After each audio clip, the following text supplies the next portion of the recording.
5 મૂળભૂત તત્વો વિના સમગ્ર સૃષ્ટિનું સર્જન શક્ય નથી. એવી જ રીતે આ 5 મૂળભૂત તત્વો એટલે કે વિશેષતા વિના સંપૂર્ણ શિક્ષણ શક્ય નથી. તો આવો જાણીએ આ 5 વિશેષતાઓ વિશે. આ 5 મુખ્ય વિશેષતાઓમાંની પહેલી વિશેષતા છે સંસ્કાર. આજના બધા જ માતા પિતા એવું વિચારે છે કે એમનું બાળક ખૂબ સંસ્કારી બને, પણ ઉપદેશ, સલાહ અને શિખામણથી આ શક્ય નથી. અને એટલે જ વંદે માતરમ વિદ્યાપીઠમાં બાળકોની ગમતી એક્ટિવિટી કરાવીને બાળકોને જ ઇન્વોલ્વ કરીને સંસ્કારોનું સિંચન કરવામાં આવે છે. બીજી મુખ્ય વિશેષતા છે બાળકોને ગમે તેવું શિક્ષણ.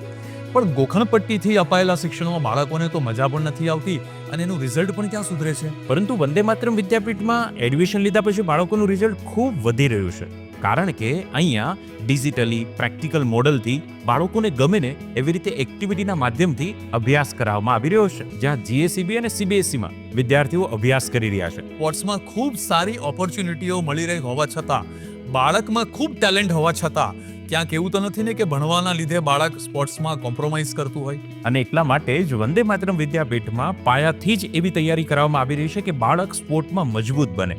અને આ જ છે એમની ત્રીજી વિશેષતા, સ્પોર્ટ. એજ્યુકેશનમાં બાળકના બ્રેનનો ઉપયોગ તો બહુ થાય છે, પણ બ્રેન ડેવલપમેન્ટ થઈ શકે એવું બ્રેન જીન છે એકમાત્ર વંદે માતરમ વિદ્યાપીઠમાં, અને આ છે એની ચોથી મુખ્ય વિશેષતા. અને પાંચમી વિશેષતા છે સેલ્ફ ડેવલપમેન્ટ. વંદે માતરમ વિદ્યાપીઠમાં બાળકોને દર વર્ષે એક નવી ભાષા શીખવવામાં આવે છે, અને અત્યારે જે વિદ્યાર્થીઓ છે ને એ તો 5 ભાષાઓમાં વાત કરી રહ્યા છે. તમે પણ જો આ 5 વિશેષતાની સાથે એજ્યુકેશન લેવા ઈચ્છો છો તો આજે જ મુલાકાત કરો વંદે માતરમ વિદ્યાપીઠની. અને હા, અહીંયા હોસ્ટેલની સુવિધા પણ અવેલેબલ છે.